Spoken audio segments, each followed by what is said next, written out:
그 종두득두라는 말이 있습니다. 콩 심은 데 콩 난다라는 의미로서 그 원인에 따라 결과가 나온다는 말입니다. 이 원리가 항상 많은 것을 설명해 주지는 못하지만 우리 삶의 많은 부분에 또 설명을 해주기도 합니다. 저는 이 원리가 사람과의 관계 속에서도 어느 정도 적용된다고 생각하는데요. 그 가는 말이 고와야 오는 말이 곱다라는 속담에서 드러나듯이 남을 존중해야 내가 존중받는 법입니다. 물론 우리가 이렇게 삶의 경험을 통하여서 알다시피 내가 고운 말을 사용했다고 반드시 오는 말이 곱지는 않습니다. 그러나 나조차도 상대방을 존중하지 않으면서 그 다른 사람이 나를 존중해 주기를 바라는 것은 상당히 요원한 일입니다. 그런데 사람들은 이 사실에 동의하면서도 모순적으로 행동할 때가 종종 있습니다. 즉 다른 사람들의 존중을 원하면서도 나는 다른 사람들을 존중하지 않는 것이죠. 저는 이러한 예가 그 콜센터라고 생각하는데요. 제가 얼마 전에 그 가전이 고장나서 콜센터에 전화했습니다. 언젠가부터 고객센터에 전화하면 그 들리는 안내 메시지 있지 않습니까? 여러분들도 다 한 번쯤은 들어보셨을 텐데요. 그 고객님과 통화할 상담원은 누군가의 소중한 가족이니 폭언이나 욕설을 하지 말아주시기 바랍니다. 그러면서 녹음된다라고 이렇게 안내가 나옵니다. 사실 고객센터에 전화하면서 상담원에게 존중받고 싶지 않은 고객은 한 명도 없을 것입니다. 우리는 모두 친절한 응대를 기대합니다. 그런데 언젠가부터 고객인 나는 존중받고 싶으면서 상담원은 존중해주지 않는 일이 얼마나 많아졌던지 그 통화가 연결되기 전에 이런 메시지, 안내 메시지가 들리는 시대를 우리가 살고 있습니다. 이와 마찬가지로 사람들은 하나님과의 관계 속에서도 모순적 행동을 범할 때가 있습니다. 우리 모두는 하나님께 충분한 사랑과 존중을 받고 싶어 합니다. 그러나 내가 하나님께 그의 응당한 사랑을 보이지는 않는 모순이 있습니다. 나는 하나님을 아무렇게 막 대하더라도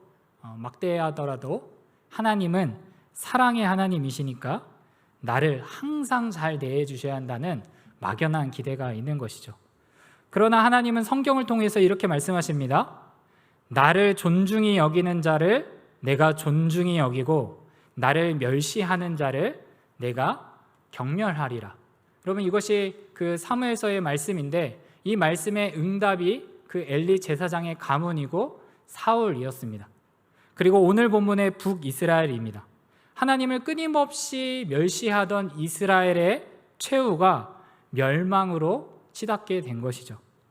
그렇다면 여러분 북이스라엘이 어떤 씨를 뿌렸을까요? 그것은 죄의 씨입니다. 이 죄의 실체가 무엇인지 오늘 본문을 통해서 두 가지로 요약할 수 있습니다.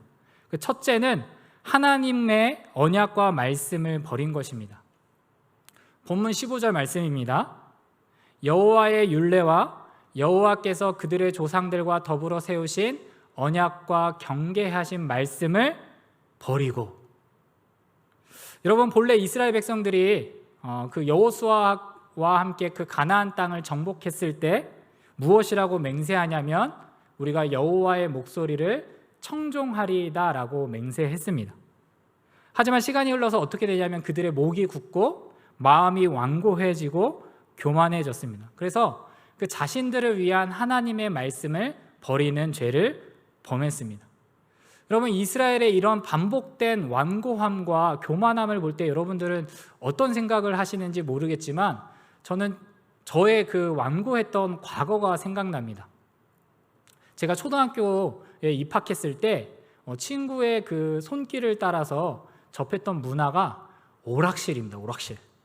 그런데 당시 제가 용돈을 정기적으로 받지 않아가지고 동전이 없었는데 너무 재밌는 거예요. 나는 하지도 않는데 옆에 있는 친구가 하는데도 그게 너무 쳐다보기만 해도 즐겁고 행복하고, 왜 그런지 지금은 이제 이해 못하는 행동이지만 배도 고프지 않고 학교가 하교하자마자 저녁이 다 될 때까지 그 오락실에 있었습니다.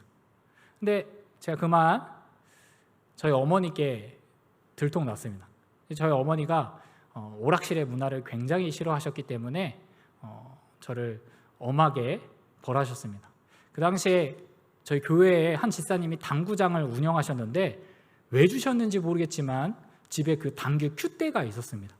근데 여러분 혹시 맞아보신 분 있을지 모르겠지만 웬만한 매는 이렇게 적당하게 때리다 보면 이렇게 부러지기도 하고 이게 점점씩 아무튼 상하거든요. 근데 당구 큐대는 안에 쇠가 있어서 그런지 아무리 제가 맞아도 이게 부러지지 않는 겁니다. 그래서 저희 어머니가 엄청 때리셨습니다. 그래서 제가 어떻게 했겠습니까?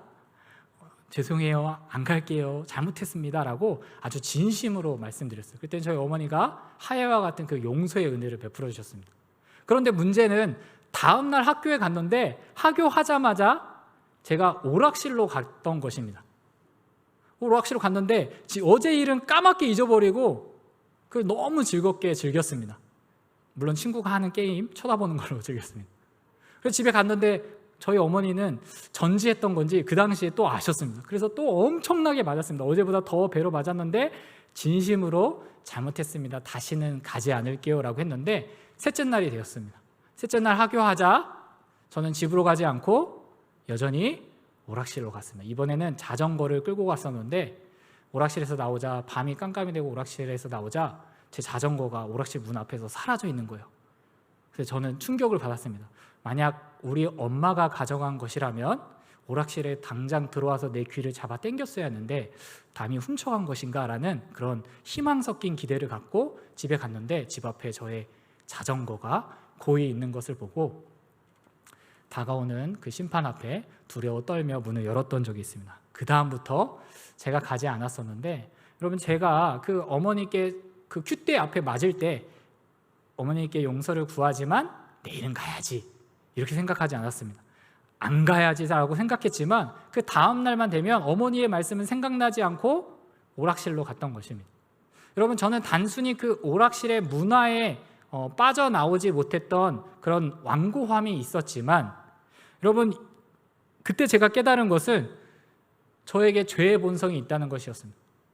마찬가지로 오늘 본문의 이스라엘 백성들도 여러분 우리가 거리를 두고 어떻게 이랬지? 나는 안 그럴 텐데 라고 우리가 생각하는 것이 아니라 사실 우리 역시도 이 사람들과 같이 완고할 수 있다라는 경종으로 들어야 할 것입니다. 또한 북이스라엘이 어떤 죄의 씨앗을 뿌렸을까요? 두 번째는 우상을 섬기는 죄를 떠나지 않은 것입니다. 본문 22절 말씀입니다. 이스라엘 자손이 여로보암이 행한 모든 죄를 따라 행하여 거기서 떠나지 아니함으로. 여기 여로보암이 행한 모든 죄의 핵심은 우상 숭배입니다. 여로보암이 그 황금 송아지를 만들어서 백성들로 하여금 우상을 섬기도록 했습니다. 그로부터 약 200년 동안 북이스라엘 백성은 우상 숭배의 죄에서 떠나지 않았다고 오늘 성경은 말씀합니다. 여러분 결국 북이스라엘은 어떤 죄의 씨앗을 뿌렸습니까? 제가 두 가지로 말씀드렸는데 하나는 하나님의 말씀을 버리는 씨, 그리고 두 번째는 뭡니까? 우상 숭배라는 죄의 씨앗을 뿌리고 심은 것입니다. 만약에 제가 그 서두에 말씀드렸던 종두 득두의 원리로 보자면 여러분 하나님의 반응은 어떠해야 할까요? 하나님의 반응? 아마도 즉각적인 멸망과 심판일 것입니다. 과거에 하나님께서 이스라엘에게 어떤 은혜를 베푸셨습니까? 애굽의 땅에서 인도하여 내시고 그 당시에 절대 권력자였던 바로의 손에서 구원하시는 은혜를 베푸셨습니다. 또한 그것만이 아니라 약속의 땅을 허락하시고 차지하게 하셨습니다. 그럼에도 불구하고 이스라엘 백성들은 배은망덕하여 하나님을 배역했습니다. 여러분 그들에게 은혜가 없어서 배역한 것이 아니라 은혜가 있음에도 차고 넘치는 은혜가 있음에도 배역한 것입니다. 그러므로 하나님께서는 그들이 행한 대로 너희들이 나에게 이렇게 행한 대로 너희들에게 내가 되갚아 주겠다, 똑같이 하겠다라고 할지라도 그들은 전혀 할 말이 없을 것입니다. 왜냐하면 자신들이 뿌린 대로 거두는 것이기 때문이죠. 하지만 여러분 놀랍게도 하나님의 첫 반응은 인내와 사랑입니다.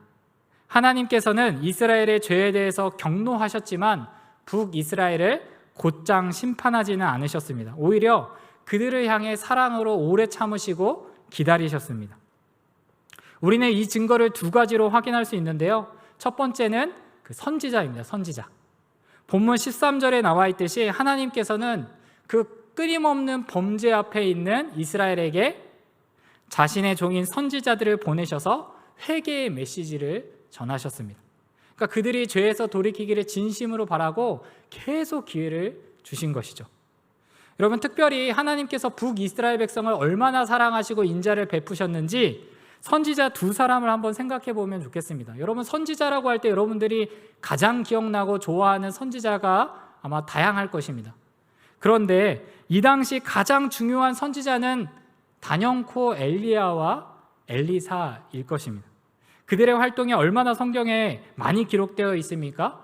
엘리사만 보더라도 열왕기하 2장부터 열왕기하 13장까지 무려 11장에 거쳐서 등장합니다. 그런데 그 두 사람의 엘리야와 엘리사의 주 활동 무대가 남유다 왕국이 아니라 북이스라엘이었습니다. 왜 그랬을까요? 여러분, 왜 그랬을까요? 북이스라엘은 결국에 아스르에 의해서 멸망하고 남유다는 좀 더 히스기야와 같은 선한 왕이 있어서 좀 더 나라를 유지하게 되는데 왜 하나님께서는 자신의 가장 위대한 종인 엘리야와 엘리사를 남유다로 보내시지 않고 북이스라엘에서 활동하도록 하셨을까요? 하나님께서 남유다만이 아니라 북이스라엘을 사랑하셨기 때문입니다. 그래서 하나님은 위대한 능력의 두 종을 보내셔서 돌이켜야 함을 가르쳐 주신 것이죠. 한편 하나님의 인내와 사랑의 또 다른 증거는 저는 사마리아 성이라고 생각합니다. 본문 5절을 보십시오. 5절에 아수르 왕이 올라와 그 온 땅을 두루다니고 사마리아로 올라와 그곳을 3년간 애웠었더라. 여러분, 사마리아 그 수도가 무려 3년 동안이나 적국에 의해서 포위당했습니다. 그런데 아십니까? 사마리아는 한 번 포위당했기 때문에 나라가 멸망한 것이 아닙니다. 이미 과거에 2번이나 포위당한 적이 있습니다. 그것이 열왕기상 20장과 열왕기하 6장에 나오는데요. 모두 아람 군대에 의해서 포위를 당했습니다. 그런데 그때 어떻게 구원을 받았을까요? 하나님의 은혜에 의해서 그 아람 군대에서 구원을 받아 살아날 수 있었습니다. 무엇을 보여주는 것일까요? 여러분, 하나님이요 얼마나 북이스라엘 백성들을 사랑하시고 끊임없이 그들에게 인자를 베푸셨는지 보여주는 것입니다. 여러분, 하나님은 이스라엘 백성들이 뿌린 대로 곧장 심판하지 않으셨습니다. 성도 여러분, 저는 우리를 향한 하나님의 사랑과 인자도 마찬가지라고 생각합니다. 하나님이 우리를 얼마나 사랑하십니까? 그 어떤 선지자와도 비교할 수 없는 유일하신 독생자 예수 그리스도를 이 땅에 보내실 정도로 사랑하십니다. 그래서 성경이 무엇이라고 말씀합니까? 하나님이 세상을 이처럼 사랑하사 독생자를 주셨으니. 또한 예수님을 믿는 모든 자녀들에게는 차별 없는 구원을 베푸셨습니다. 여러분, 우리가 하나님의 양자, 하나님의 자녀로 입양받은 것은 내가 다른 어떤 사람들보다 외모가 특출나고 내가 좀 더 덜 완고해서가 아닙니다. 우리는 자격이 없는데 헤아릴 수 없는 하나님의 은혜 덕분에 우리는 자녀가 되었습니다. 우리 역시도 이러한 인자와 사랑을 날마다 경험하고 있습니다. 그런데 문제는 무엇입니까? 문제는 끝까지 회개하지 않는 모습, 돌이키지 않는 것입니다. 북이스라엘이 왜 멸망했을까요? 여러분, 오늘 북이스라엘의 멸망에 대해서 기록되어 있는데 성경은 그들의 멸망의 이유를 아수르와 애굽 사이에 잘못된 정책을 피웠기 때문이다라고 말하지 않습니다. 성경은 7절과 8절에서 그 이유를 분명하게 말씀하는데 이 일은 여호와께 죄를 범죄하고 직역하자면 왜냐하면 하나님께 죄를 범했기 때문이다라고 말씀합니다. 이것을 확연하게 드러내주는 것이 바로 다음 장에 등장하는 열왕기하 18장에 있는 히스기야입니다. 여러분, 히스기야 왕이 놀라운 능력이 있어서 아수르에 의해서 멸망하지 않은 것이 아니라 말씀을 자세히 살펴보면 그가 모세를 통하여서 주신 말씀을 다 지켜 행했기 때문에 이스라엘과 같이 북이스라엘과 같이 멸망당하지 않았다고 18장에 나와 있습니다. 사실 하나님께서는 선지자들을 통하여서 회개의 메시지만 전한 것이 아니라 심판의 메시지도 전하셨습니다. 이스라엘아 돌이켜라, 얘들아 돌이켜라, 회개해라, 만약 그렇지 않으면 심판을 받을 것이다 라고 자신의 종들을 보내시면서 끊임없이 경고하셨습니다. 그러나 돌이키지 않는 끊임없는 죄의 결과에 따라서 심판을 받게 된 것입니다. 여러분, 이스라엘의 최후의 멸망에서 발견할 수 있는 사실은 무엇일까요? 결국 북이스라엘이 하나님께 뿌린 대로 그들이 거두게 되었다는 사실입니다. 아까 제가 말씀드린 그 죄의 첫 번째 실체가 무엇이었습니까? 죄의 첫 번째 실체가 하나님의 말씀을 버린 것이다라고 설명해 드렸습니다. 그것이 본문 15절에 등장하는데 여기 버리다라는 히브리어 단어는 마하스입니다. 마하스. 이 단어는 그 열왕기하 17장에 총 2번 등장하는데 20절에 한 번 더 사용됩니다. 20절 말씀입니다. 여호와께서 이스라엘의 온 족속을 버리사 괴롭게 하시며 노략군의 손에 넘기시고.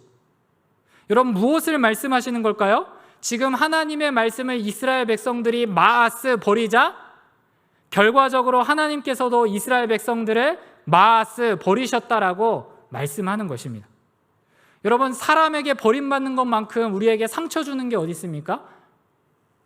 사랑하는 사람에게 버림받는 것도 너무 아프지만 여러분, 나와 잘 모르는 사람들에게, 안티들에게 그런 버림을 당하는 것도 우리를 고통스럽게 합니다.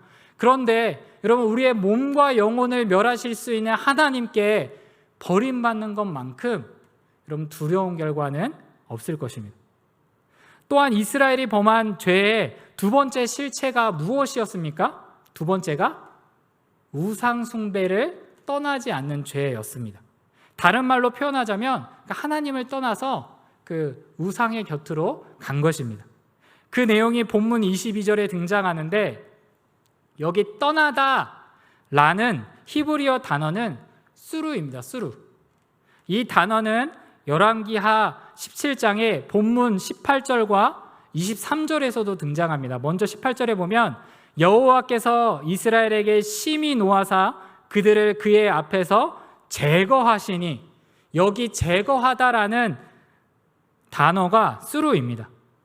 또한 23절에 보면 여호와께서 그의 종 모든 선지자를 통하여 하신 말씀대로 드디어 이스라엘을 그 앞에서 내쫓으신지라, 여기 내쫓다라는 단어가 수루입니다. 그러니까 무엇을 말씀해 주는 것입니까? 지금 북이스라엘 백성들이 하나님을 떠나 우상 숭배하는 죄를 떠나지 않으니까 하나님께서 그들을 내쫓으시고 결국에는 그들을 떠나시는 심판을 받게 되었다, 그런 결과를 맞이하게 되었다라는 것을 말씀하는 것입니다. 물론 오늘 본문 33절과 34절이 암시하듯이 북이스라엘은 겉으로는 하나님을 완전히 떠난 것은 아니었습니다. 하나님을 완전히 버리진 않았습니다. 하나님도 경외하고 우상도 경외하는 그런 모습을 보였던 것이죠. 그러나 이러한 이중 섬김은 34절이 말하듯이 유일하신 하나님을 떠난 우상 숭배, 하나님을 경외하지 않는 죄였던 것입니다. 여러분, 우리가 요즘에 뉴스를 보다 보면 가장 많이 나오는 뉴스 중에 하나는 역시 코로나일 것입니다. 다른 것은 여러분들의 여러 통로를 통하여서 여러분 확인할 수 있을 텐데요. 저는 오늘 말씀을 생각할 때 여러분 죄의 결과와 그 전염성이 얼마나 무서운지를 깨닫습니다. 북이스라엘이 언제부터 우상숭배했을까요? 북이스라엘이 언제부터 우상숭배했을까요? 여로보암, 그 북이스라엘의 초대 왕 나라의 시작 때부터 우상숭배했습니다. 시작부터 범한 죄의 발생이 결국에는 200년 동안, 약 200년 동안 나라를 계속 전염시켜서 멸망의 최후를 맞게 되었습니다. 그런데 여러분, 사실 조금만 더 생각해 보면 이 우상 숭배의 죄가 그 이전부터 시작되었다는 것을 알 수 있습니다. 통일 왕국이었던 이스라엘이 왜 남유다와 북이스라엘로 찢어 나눠지게 되었습니까? 솔로몬의 우상 숭배 때문이었죠. 결과적으로 이 우상 숭배라는 죄가 한 나라를 어떻게 했습니까? 한 나라를 분열시키고 결국 한 나라를 멸망시키게 만든 것입니다. 성도 여러분, 우리가 그 델타 바이러스의 전염력에 대해서 강하다 해서 우려하지 않습니까? 그러니까 기존 바이러스는 한 명의 그 환자가 있으면 평균 2명 정도 감염시킨다고 합니다. 하지만 이 델타 바이러스는 환자 한 명이 평균적으로 8명, 9명을 감염시킨다고 합니다. 그러니까 정말 엄청난 전염력이죠. 그런데 오늘 말씀을 생각할 때 여러분, 죄의 바이러스는 델타 변이 바이러스보다 더욱 막강합니다. 왜 그렇습니까? 코로나 바이러스는 나라를 완전히 사라지게 하지 못하지만 이 죄의 바이러스는 한 나라를 분열시키고 결국 한 나라를 망국으로 이끄는 치사율 100%의 바이러스이기 때문입니다. 여러분, 나만 죄를 범하니까 우리 아이들은 신실하게 하나님을 섬기는 것 같으니까 여러분 혹시 안심하고 있습니까? 여러분, 그렇지 않습니다. 죄는 전염력이 있습니다. 죄는 나로부터 그치지 않고 나의 가족과 우리의 사회와 교회를 전염시키는 치사율 100%의 바이러스입니다. 여러분, 죄와 더불어서 살아갈 수 있는 길은 없습니다. 만약 하나님께서 우리가 끊임없이 죄를 범하고 회개하지도 않는데 하나님이 여전히 우리를 항상 사랑하신다면 그것은 하나님이 영원한 사랑을 가지신 분이기 때문이 아니라 여러분, 하나님이 불의한 분이실 겁니다. 여러분, 죄를 벌하지 않는 하나님은 정의로운 하나님, 공의로운 하나님이 아니라 불의한 하나님이십니다. 하나님께서는 우리를 한없이 사랑하시고 우리를 끊임없이 우리를 인내하시지만 결국에는 그 죄를 돌이키지 않는다면 멸망을 당할 뿐입니다. 그래서 우리는 이 시점에서 나의 삶 속에서 끊임없이 죄를 멀리하고 죄로부터 돌이켜야 할 것입니다. 그러므로 오늘 말씀을 통해 우리가 무엇을 기억해야 할까요? 만약 우리가 북이스라엘 백성처럼 끊임없이 하나님의 경고와 기회와 인자와 자비에도 불구하고 우리가 죄로부터 돌이키지 않는다면 그 죄의 뿌린 결과는 우리를 파멸로 이끈다는 사실입니다. 뿌린 대로 거두리라. 국민육아 멘토인 그렇게 불리는 오은영 박사님이 쓰신 책이 있습니다. 어떻게 말해줘야 할까라는 책인데요. 이 책은 아이를 키우는 부모님이 아이들에게 어떻게 실질적으로 말해야 하는지를 친절하게 가르쳐주는 책입니다. 그 책 속에 보면 안 되는 거야 라는 제목의 내용이 있습니다. 안 되는 거야. 거기에 보면 이런 구절이 있는데요. 한 엄마가 걱정 가득한 목소리로 물었습니다. 아이에게 안 돼 라고 말할 때마다 정말 우리 아이의 자존감이 10점씩 깎이나요? 이에 대한 박사님의 대답이 이런데요. 아닙니다. 안 되는 거야 라는 말을 꼭 해줘야 할 상황에서 머뭇거리면 아이의 자존감이 오히려 낮아질 수 있습니다. 자존감은 무조건 내 마음대로 해야 높아지는 것이 아닙니다. 자존감은 사회에서 허용되는 행동과 허용되지 않는 행동을 정확히 구별할 때 더 단단해집니다 라고 책에 기록되어 있습니다. 성도 여러분, 저는 이 부분을 보면서 성도의 자존감 역시도 그렇지 않은가 생각해 보았습니다. 왜 우리가 이 시대를 살아가면서 내가 그리스도인인데 우리는 위축되어 있습니까? 물론 교회에서 덕이 되지 않은 모습도 있기 때문이기도 하지만 로마서 12장 2절의 말씀처럼 우리가 이 세대를 본받지 말고 하나님이 기뻐하시고 선하시고 온전하신 뜻을 분별하여 그렇게 살아가야 하는데 막상 우리가 그렇게 구별되어서 살아가지 못하니까 성도로서의 우리의 자존감이 바닥을 치고 단단해지지 않는 것은 아닐까 생각해 보았습니다.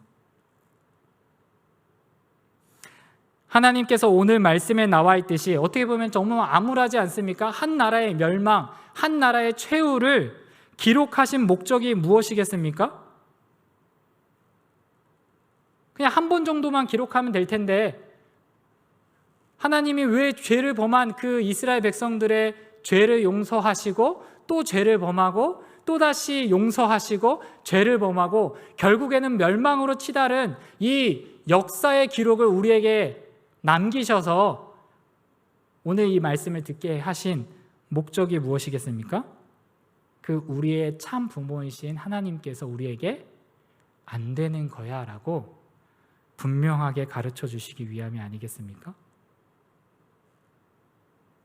그래야만 오늘을 살아가는 우리의 자존감이, 성도로서의 우리의 자존감이 더욱 건강하고 더욱 단단해질 수 있기 때문이죠.